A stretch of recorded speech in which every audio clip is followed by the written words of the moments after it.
Good afternoon, everyone, and welcome to Using Data to Accelerate Early College High School Success. My name is Kristen Kewen. I'm here with my colleague, Susan Henderson. We are pleased to share with you this last in our series of webinars for this fiscal year that JFF has offered through our community of practice. Susan and I are going to assume that we just saved the best for last on that. There you go. So we're going to leave you with a bang, and then we'll start this series back up in October. So check out the community of practice to find out the schedule of those events coming up in the fall. So today we just really wanted to share some of our lessons learned about how you break down the barriers between institutions to share data to understand the progress your program is making. We've kind of had a school of hard knocks along the way, and if we can share some of those lessons with you so that you don't have to have those hard knocks, we'd love to help you avoid the pitfalls that we've fallen into. My role at Educate Texas, I'm the Director of Insights and Analytics, and I've been in that role for 5 years. My job includes collecting program data statewide about all of our programs, particularly about early college high schools for the last 5 years, to track and trend the progress of those programs so that we can refine them and help even more students succeed. And I'm here with my colleague, Susan. Welcome, everyone. My name is Susan Henderson, and I'm Deputy Director for Programs overseeing the I3 work that we have going on in the Rio Grande Valley. Today on our webinar, we're going to take about 60 minutes with you, and as Kristen said, kind of run through how we've looked at data to support the I3 program here in Texas. We'll do a little Q&A at the end. I have also begun the work of using the chat queue. We will ask you a couple of times during the session to use that chat queue to send us messages. If you could use the send to everyone, that way we can all see what questions everyone has, and Chris and I will address some of those questions, but you're also going to have a little bit of work time during this as well. If possible, if everybody could mute their mics, that'd be great. That will help us drive through the day. And I just want to give you a little bit of context here around this session. We're not going to spend time necessarily walking you through the tools that we've created, but more the process level and giving you a glimpse at what we've learned over time. This started as a simple effort to support our I3 work and make sure we had the data to see within the process to make sure we could make programmatic changes. And it's really grown into half-day sessions that we do with our early college high schools around the state with their higher ed partners to ensure they're effective in data sharing and get the most out of that process so that they can make timely programmatic changes as they go along. So we're not going to waste any more time on introductions. We're going to jump right into this. As we begin work with early college high schools, it's not uncommon for us to go in and ask to see what data they're using to make programmatic decisions. And this is often what folks give me, is lots and lots and lots of spreadsheets. And while we know this is necessary, these are not effective at making programmatic decisions. These are a bunch of data points that, frankly, do not tell me where I need to be and don't give me actionable information. So what we've worked on is a process to help folks turn these spreadsheets into something that looks a little bit more like this, that can be powerful. You can see here that we show the work. This is part of our I3 work, and what we're showing here is how we're looking at AP dual credit enrollment. The target line that's there of 90%, we'll get into it a little bit, but that's setting a programmatic goal for the work. And you can see a lot from this, this chart and this table to show where the gap is, how much more progress do we have to make. And so that's the important thing, is turning things like these data and spreadsheets into something that we can actually work from. I can take this to a programmatic team and say, how are we going to impact those 280 students to move the line? So that's what we're going to give you a glimpse at today, is how to move from one iteration of this into the next.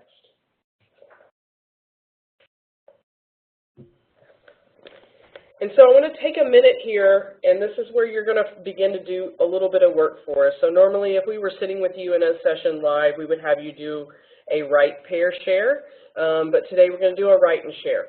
So I took out that pair part because that'll be a little hard over webinar technology, but what I'd like for you to do is take a minute and literally find a piece of paper where you're sitting, a pen, something to write with, and I want you to jot down some things about your program. So specifically, I would love for you to think about how you're collecting data, what data elements you're collecting, who that's for and how frequently you're collecting it, and what actions you're taking based on that data. So I'm actually going to mute us for a minute, give you some think time. It says 3 minutes. I probably won't give you that much time, but I would love for you to then, after you capture some of those things, jump into that chat queue and give me some of the things that you're thinking about as you do that. So yeah, I'm collecting a lot of data. Am I using it all? Those kind of things. So use the chat queue once you've made some of your own notes and share with us what you're thinking.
All right, hopefully you've had a chance to make some notes. If you could begin to chat those into us as far as what data elements you're collecting, who you're collecting it for, what frequency,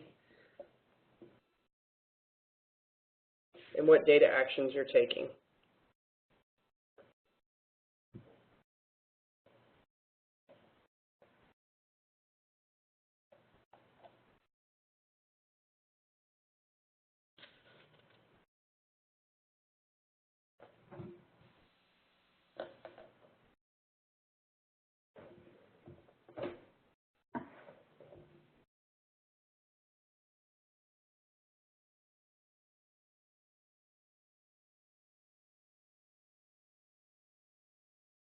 All right, great. We've got one that came in.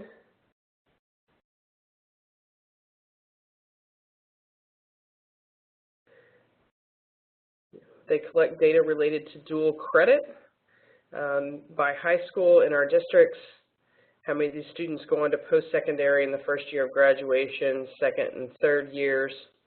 Great.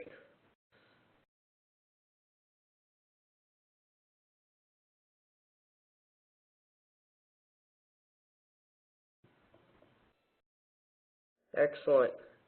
So I appreciate the comment around FERPA being an issue. I think that's something that we all face, and we will work to add that into our discussion a little bit today.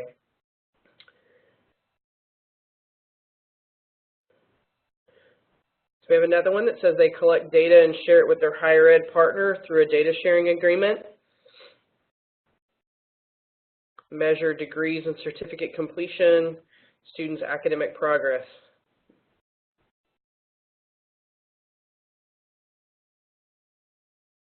Excellent. All right. Thank you for those of you who shared with us, and we're going to remember those things and add some of those pieces into what we do. Another one that just came in, just so we don't miss anybody, average number of credits earned by grade level, average accumulated number of credits toward graduation, and percent attending 2-year, 4-year. Great. All right. So we're going to move on. I'm going to pass it off to Kristen, who's going to keep us moving, but we will keep in mind some of the data points that you're collecting and add those into what we're talking about here today.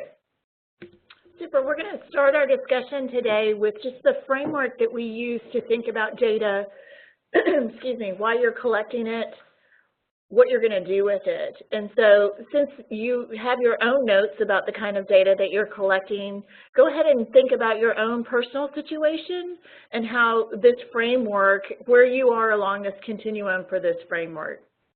Susan illustrated very well for us in her very first slide that data is not information. We actually need to convert and transform that to draw inferences and then do something with it. So if you are collecting data and you are not using it to drive your programmatic action, either benchmarking it against your goals or deploying strategies to track your progress, stop collecting it. My team is always surprised when I say that to them, and Susan is smiling at me right now. But if you're collecting data and you're not using it to do anything, it doesn't make sense. It's like those binders that we all have on our bookshelf from the trainings that we went to that we don't ever go back to. So always tie the data that you're collecting back to what you're trying to achieve for your program. And for us, the overarching why of why we collect this kind of data is about program management and continuous improvement. So I think you guys are aware, and this is kind of, again, another framework that we use to think about data. There's different types of data that you collect for different purposes. And the way I think about this is kind of like Google Maps, in that if I want to look at a map of the United States and then zoom in closer and look at the state of Texas and then zoom in closer and actually look at the streets in my neighborhood, these different types of data do that for me. So there's data that we're going to use for programming evaluation, where we can look at best practices or policy changes, and we've actually got causal analysis going on. There's data that we can use for program management. We're going to just use those to, it's aggregate data that we're going to use to select goals and monitor our progress. And finally, there's delivery data, and I think that's some of what came in our question stream about FERPA. That's delivery data is really your individual student level data that you're using to optimize your delivery to students in the services that you're providing to them. That does need to be FERPA compliant. The data that we're talking today is that meat in the middle of the sandwich there about program management. And what we use it for is to point us towards hotspots. Okay, it's not going to prove that my program was the silver bullet that changed college and career readiness for every student. It is also not going to tell me why the students are getting those type of outcomes. Typically, we use this kind of programmatic data to drive us to student level data to ask the next questions around, well, why are we getting that outcome? And understanding what we need to do to refine our delivery to those specific students if we're not getting to where we want to be. So if you need to know where you are as a campus or a grade level, this program management data is where you would want to focus. And this is where we wanted to create tools to help support the work that we were doing down in the Valley. So specific to the work in the Valley, as part of our I3 grant, we were focused on 2 ISDs in the Valley, Far San Juan Alamo ISD and Brownsville ISD. Before the work of the I3 grant started, you can see here that PSJA had 3 early college high schools and Brownsville had 1. And we had some data points around where they were, how their effectiveness was with economically disadvantaged, advanced course taking, and those kind of metrics. But we knew as we moved into this grant that we were going to need to look at some deeper data points. So as you look at the expected grant outcomes, you can see some of those deeper data points that were needed. We were still measuring a number of students served, but we were also going to be measuring a percentage point increase in students taking and succeeding in core college preparatory courses, graduation rate, and most specifically some data around earning post-secondary credentials, course taking, and degrees. And so we knew we needed to find the data points and collect those necessary to look at progress for this grant. Because looking at some of just the original metrics being collected might not get us as deep as we needed to be ready to measure progress for the grant. And so that's where the need came from. And what we were able to do then is be able to create a scorecard type measure. So we're able to track progress and show where our gains are, where we're trending, and where we're having, as you can see here, mixed results. But without those important data points, we wouldn't be able to report these kind of things, both back to the districts that we're working on internally within our team so that we can change course, but also as part of the grant requirements. So I say all that to say how important data became for us, and what we've learned is a process to step through with the districts so that it becomes important to them as well, and we've been able to share that out to a broader network within the state. Great. Thanks, Susan. And so we're going to get right into some of the tools that we created, the processes, and again, some of those tips about the lessons learned so that everyone else can avoid the things that we ran into that were sticking points. First of all, I want to get everybody oriented to how early college high school and scaling up early college high school worked for this particular grant and then in Texas in general. There's an assessment test that students take. So you see that at the bottom, it says complete TSI test. This used to be the AccuPlacer test. And so this essentially shows you how the students move up through the pipeline to show that how they would get to the goal that we had for the grant that you saw on the previous slide, which is 90% of all high school students successfully complete at least one transferable college course. So you'd start by taking the test to see if you could get access into that college course. You have to meet the standard in at least one subject. You have to enroll. Then you actually have to succeed before you can ever get to the place where you're accumulating enough credits to get to a degree. And once we had these steps laid out, this became a roadmap of sorts for us. This was the process that we had in mind when we created the tool that we used to collect the data from both our school district partners and the higher ed partners who were working jointly to help the students in this I3 grant. We wanted actionable data to support program management, as I mentioned previously, and so based on the steps that we knew students had to take, we knew that there were some key performance indicators that we wanted to track to benchmark our progress. So the reason we created this tool is because we wanted to make it easier for the two institutions to share data with each other. We wanted to increase the data use across the two groups. We needed to be able to standardize metrics because, as you guys know, sometimes the data definition for one thing in an ISD and one thing in an IHE are two different things.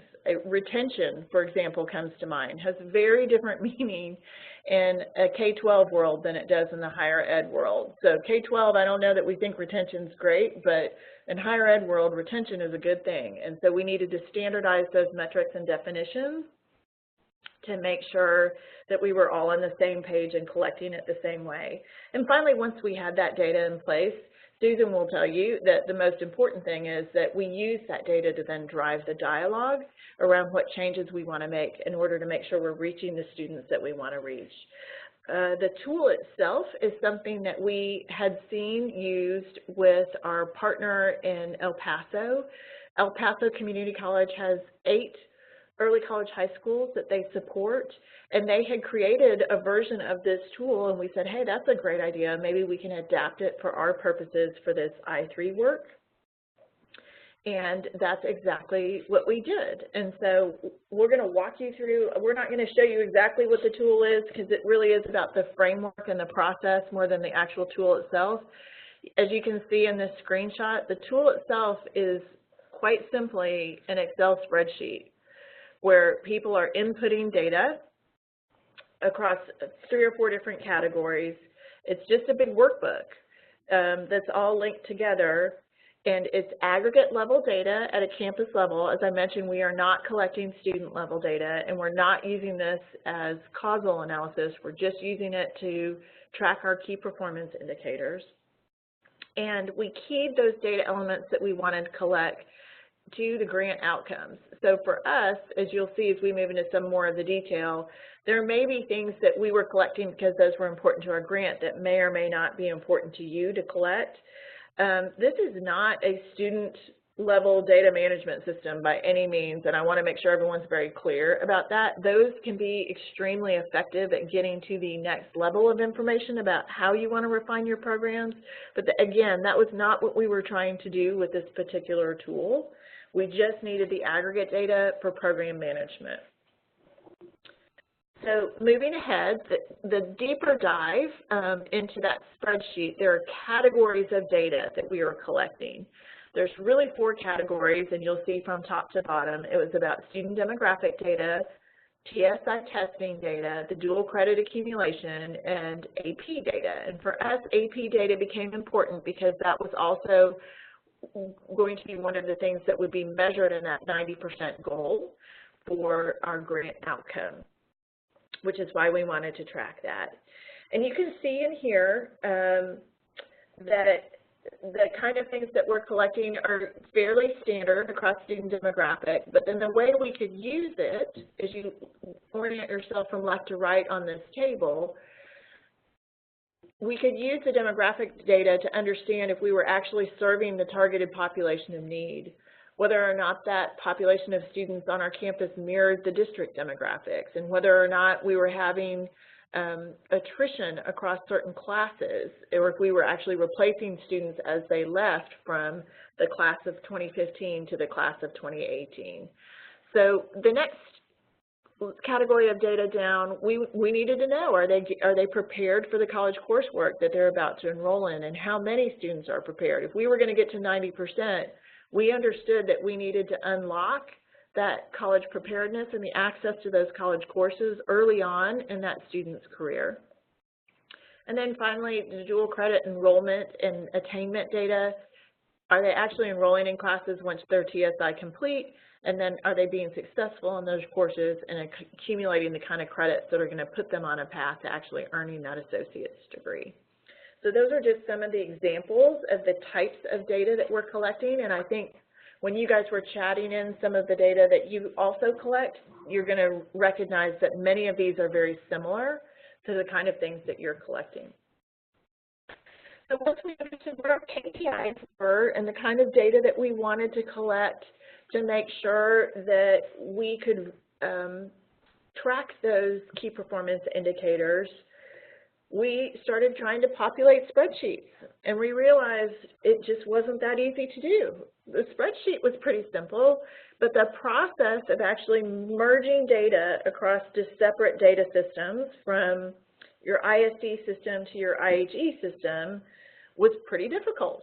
And we needed to make sure that we put everybody in the room. And so the process that we used to get ourselves unstuck when we got stuck on this data collection was to create this process map. And again, this is meant to be illustrative. That's why it's probably too small for you to read. But at the very top, we just started with who has the student enrollment data for the high school kids. Well, that needs to come from an ISD. And so we talked through as a team, we always had the data person from the IHE, the data person from the ISD, and the two program people, the two program leads from both of those institutions in the room to have these conversations. Because if you were having the conversation without any one of those four people, you weren't going to be talking to the right people to get the data to you in the right format and merge it together in a way that it was going to end up making sense to actually track your programs. So first of all, put the right people in the room. Secondly, use a process to understand ownership of who's going to be giving who, what, when.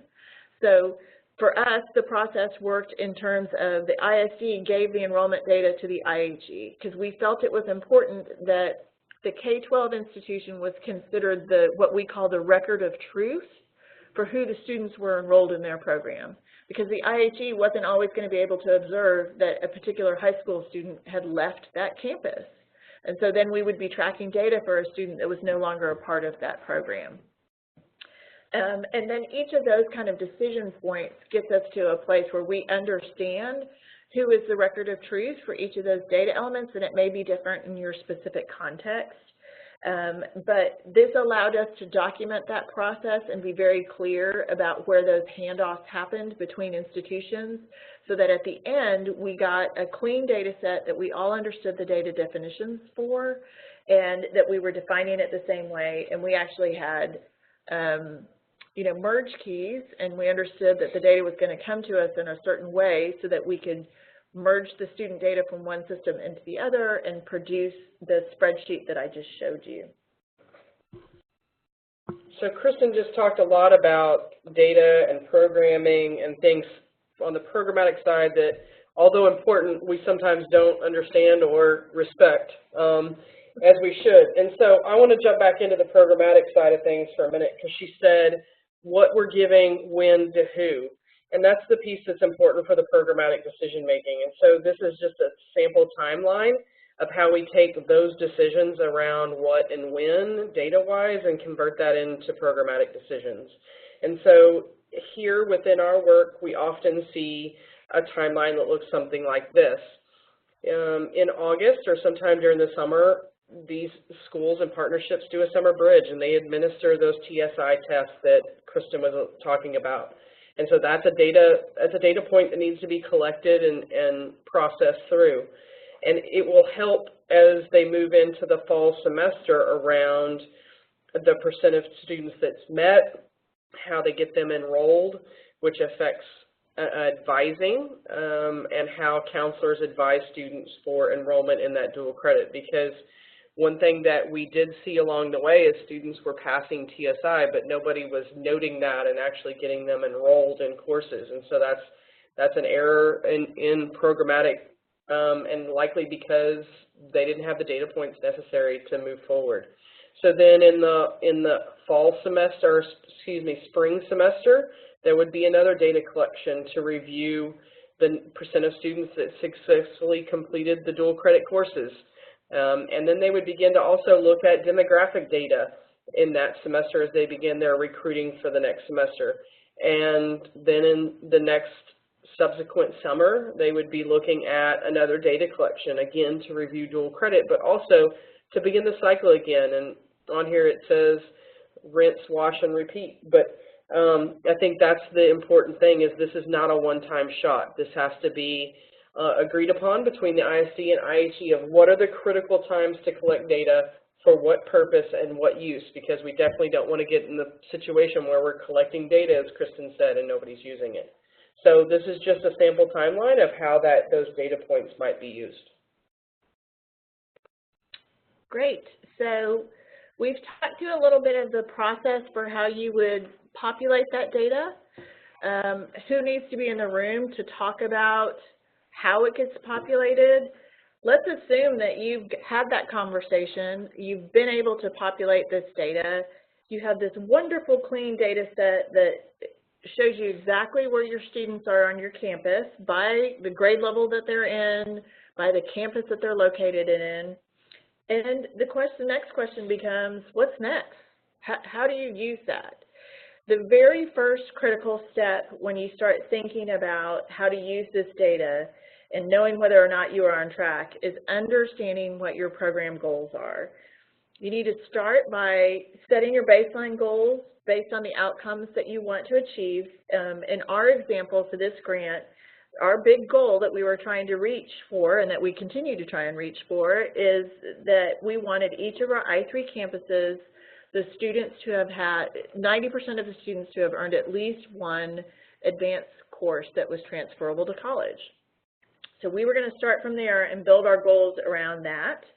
Once we understood where we were relative to that benchmark, we were going to analyze the data to see how we were doing relative to that. We are going to then take action. If we weren't getting the kind of progress that we wanted to see, we needed to sit down with our program partners and say, what else do we need to be doing? Why is this happening? Why do we not see the progress that we're looking for? And then finally, once we were able to make refinements to our program strategy, we want to go tell people about it. I think it's important to think about who the audience is for this data. Have you struggled to tell people whether or not your program's working or not? We have a whole range of stakeholders, from the funders who funded the grant, to our board of trustees, to our superintendents who want to understand how these programs are working. And so if you are tracking data and you know what your benchmarks and your progress are, you can tell them we are crushing it right now. And you should be celebrating with us that we're able to reach all of these students and really have a transformative effect on their life. And so that's why we want to use this type of data. So in this next slide, we're going to put you to work once again, and I'm going to ask a question of you and give you a second for some thought time and then ask you to respond using the chat queue. But on the previous slide, Kristen just said, if you've got all things in place, you've got a clean data set, you've got all the students where they need to be, and you have something you can work from, you're creating things that look something like what you're seeing now, is a nice visual. And so my question to you is this: what makes what you're seeing right now on the screen actionable? So we're going to take a minute, let you think about that, and send us some chat messages. What makes this actionable?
Yes, ma'am.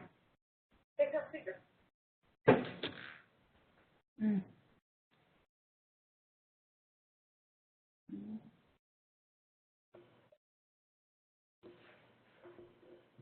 Okay, I want to give you just one more minute, if you could, and chat us what makes that actionable. So far, what we've gotten is a specific quantifiable goal for 10th grade performance on TSI was set. Actual performance was measured. Excellent. I'm sorry, come again? You didn't tell you what? No.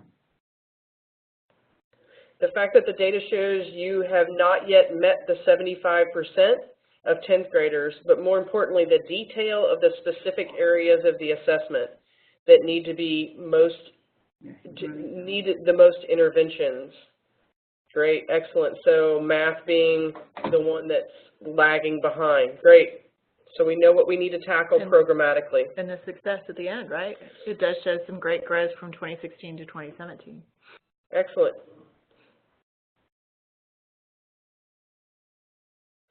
Thanks for interacting with us. We appreciate that. It's always helpful when you're doing a webinar to get some feedback on what we're showing and doing.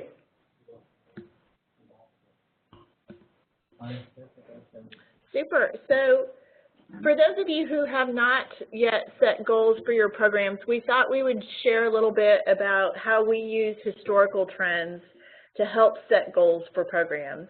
Most campus leaders are in a position where their superintendent or their board of trustees are actually going to expect 100% of the students in their programs to earn an associate's degree by the time they graduate from high school. That's the program design, and the expectation is typically that 100% of our students are going to realize that. And while we would never discourage anybody from doing that, I think it's always important to be realistic about what the historic trend shows you, so you can set realistic targets and then work your way up to what your ultimate goal is.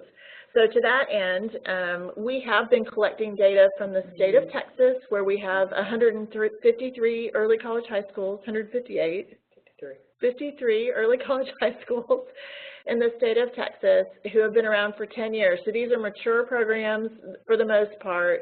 And what our data shows us is that 30% of the students in those programs for the state of Texas actually earn an associate's degree, which is still phenomenal results. If you compare that to all other Texas students who are first-time, full-time degree seekers at two-year colleges, you're still doing great work, comparable to what those 2 years would be doing in helping students earn those associate's degrees.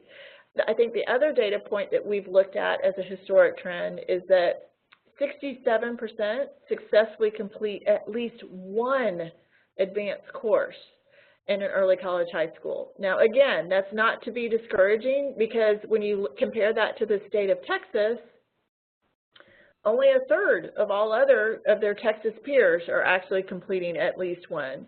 So the work that you've done to actually help those students progress through that system absolutely puts them on a path for future success.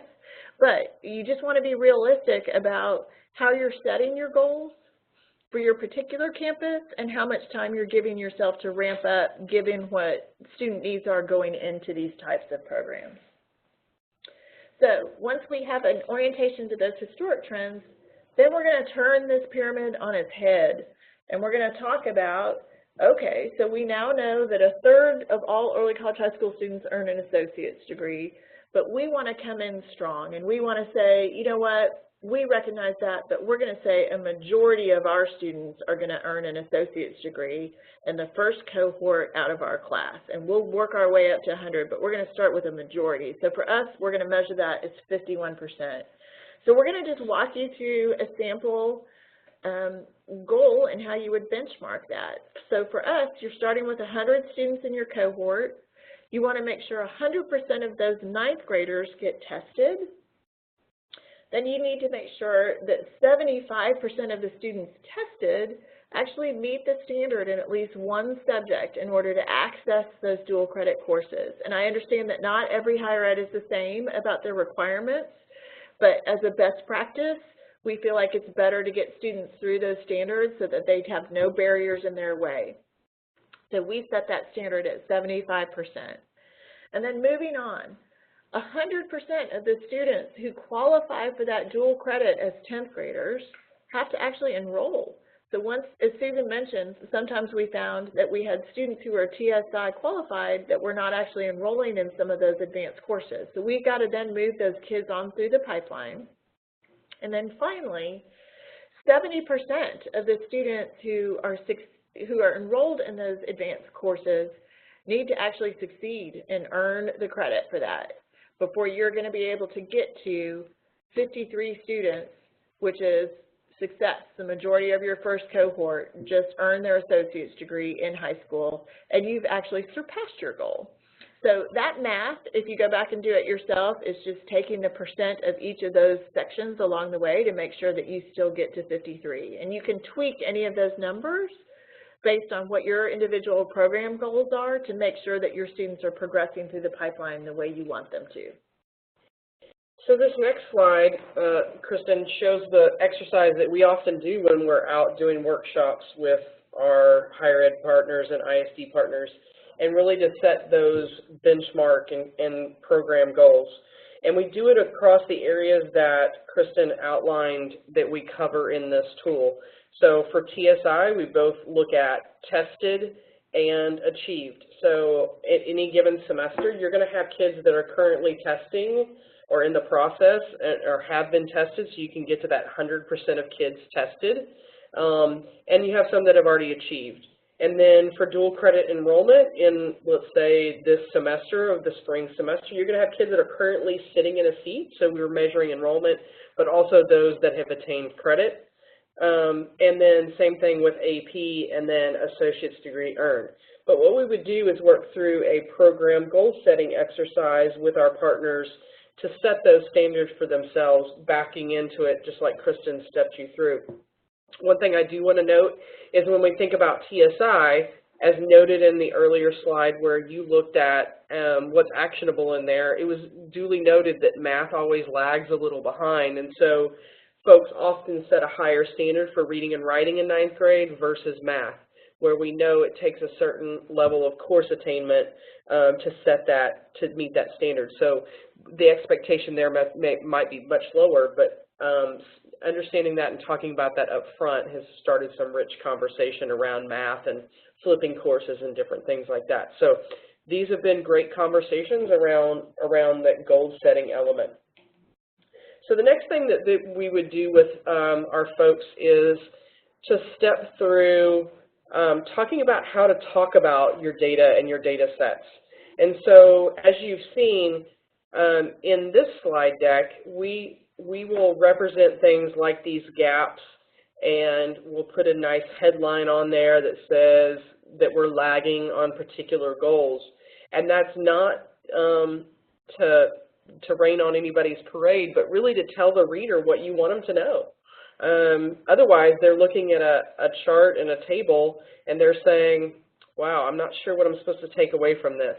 And they're going to make up their own things out of it. So we like to tell them what we want them to take away. So in this particular slide that you've seen before, we're telling them, hey, yeah, we're behind our goal on TSI, and so that way programmatically we can begin to make some revisions and figure out how to work harder and smarter against that goal to close that gap. And so this is the next iteration of that workshop that we do, is really to teach folks how to do these context setting and headline exercises so that they can take their nice clean data set that's now in actionable information and produce it for those stakeholders that Kristen alluded to. Because what you want to say to a board of trustees may be different than what you want to say to your superintendent about how you're taking action. And I think to add to that, Susan, the count data gives you different information than the rate data. When you look at, oh, we've got 13% of the class of 2017 who have met the standard on reading, that seems like it's reasonable, but then you look at, wait, that's 288 students that still need interventions of some kind to be successful on that assessment. And so being able to quantify both the rate and the count, that is one reason we always will put a table of data on a slide in addition to a graphic representation to help people understand what the true scope of what you're talking about is. And in this case, since these were comprehensive high schools, these are large class sizes. So you're not talking about a handful of students, you're talking about hundreds of students that need to have support, which may very well mean that you need to redeploy resources in a different way or deploy different strategies in order to help them if you're actually going to hit that goal. So that's very intentional on our part, that we give you two different looks at the same data to make sure that it gives the reader a chance to really understand what we're talking about. And then, of course, that ever valuable, here's the goal. And we're going to call it out right up top and say, look, we wanted to be at 75%. We are not there yet. So what do we need to do in the next 6 months to make sure that we can get there? Excellent. Thanks, Kristen. And so the last thing I want to show you is what we do when we wrap up these workshops with folks. Because our I3 work, we have folks on the ground working day in and day out with the teams, but that's not true of our folks all around the state. And so we really never want to leave a workshop without talking through these three things moving forward. When are your next 3 times that you and your IHE are going to sit down and talk about data? As an ISD and an IHE, we know both sides are very busy, but being purposeful around those programmatic benchmarks and timing is important. So to have data to make those changes. So when are your next 3 meetings? We ask them to tell us that right out as they leave. Who are the 2 people responsible for data reporting and accuracy? Ideally, we want that to be 1 person on each side, 1 ISD and 1 IHE, and I think we've given you the reasons for that around who's responsible for the different pieces of data in that flow chart. And the last one, who's the 1 stakeholder that needs to see the data? So as you're walking out of the room, who is it that needs to see these pieces of data to help with programmatic decisions or just to be informed? But we often find that the folks that this needs to be rolled out to aren't seeing it at this level. And so just making sure that we get down to this level of data for all stakeholders. And so what we want to do now is open it up for Q&A, whether that be you want to open your mic and ask a question, or you could use the chat queue, either one. But we'll be open to answering any questions you might have, whether it be around our process or data collection or anything related to work.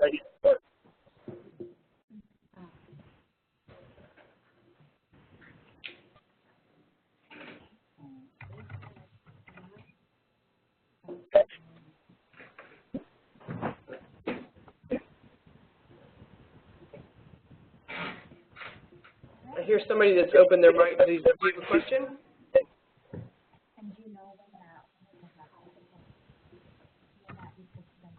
No, I just opened everyone's mic so they can feel free to talk.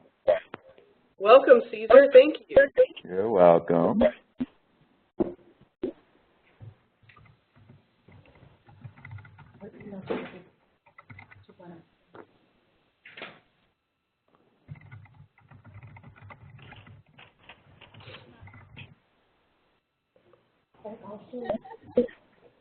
Well, Caesar, it doesn't sound like we have any questions, and I don't have anything that's been chatted in. So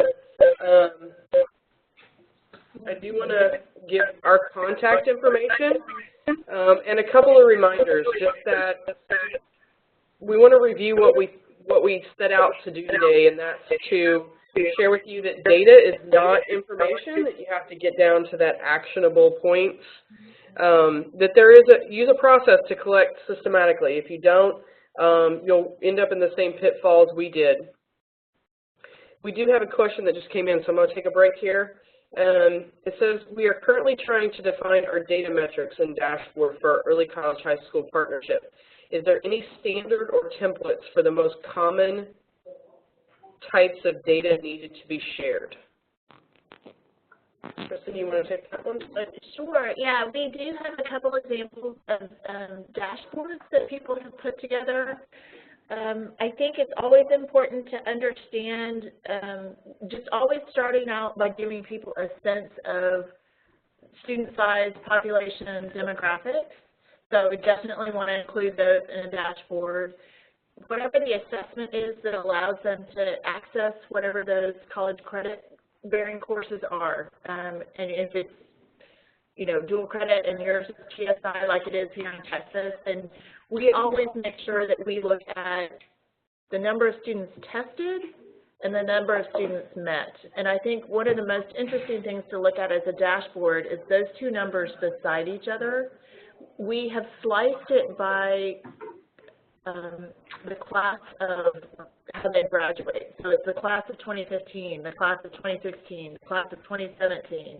And we find that a useful way to slice it because we wouldn't expect a campus total to give us the same information. And we know that the freshmen, the sophomore, the juniors, and the seniors are going to be at different places. So whatever data metrics that you're putting on their dashboard, make sure that you're slicing it by grade level. And then finally, individual credit accumulation and attainment. And then the story of how many of your students actually are earning that associate's degree is a big part of what you want to celebrate and share back out to your stakeholders, both parents and community stakeholders, superintendent, board of trustees, to help them understand the progress that these students have made. So how do you visualize that? We have pie charts, we have bar charts, we have trend lines. It really is what speaks to your audience the best. But so there's lots of different ways to do that, and if you want to get into drill down capabilities on a dashboard, that's always helpful for people as well. I know one of our district partners does do that so that you can actually drill down within a particular campus and see student names to understand who's making up that population. The other thing I would add too, just as it's been on the rise for some of our districts, is capturing credentials and licensures through CTE courses. So, you know, early college high school, there's a rise in PTEC models and CTE-focused early college high schools, at least here in the state of Texas. And so one of the things as we've gone out to a broader group outside this I3 grant to present this data workshop, they've said, hey, we also want to capture these pieces. So we've said to them as we've delivered the tool, hey, don't hesitate to make it your own. And so they've thought about including some of those things as well. Good add. So the question, Caesar's asking us if we can put some examples out on the community of practice and connect them to our webinar. Yes, we can pull together just some templates and visuals of how we've looked at things and make sure those are available. Yep, see, I know I had to plug the community of practice again, but I'll be more than happy to put the recording and the examples that people can take advantage of. Absolutely. We'll get some things to you, Caesar. Thank you. Great. All right, any other questions that we can answer?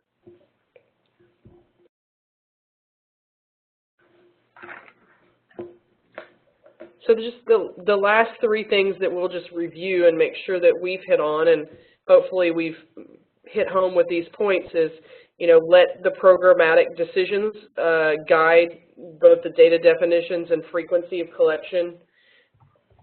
Set goals, analyze, and take action. That's the sequence that we recommend, and then ultimately you'll be able to share your story in a rich and effective way. So I want to say thank you to those of you who joined us today, and appreciate those who helped to make the session somewhat interactive through the chat queue. We appreciate hearing the data stories from both around the state and also in other states.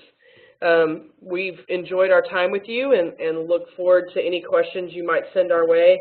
Both Kristen and I's email address is there. Don't hesitate to reach out. Thank you, everyone. Have a good afternoon. Thanks, Caesar, for making this available. Appreciate it. No problem. Take care. Everyone enjoy it. Visit the community of practice. Take care, everyone. Bye. Thank you.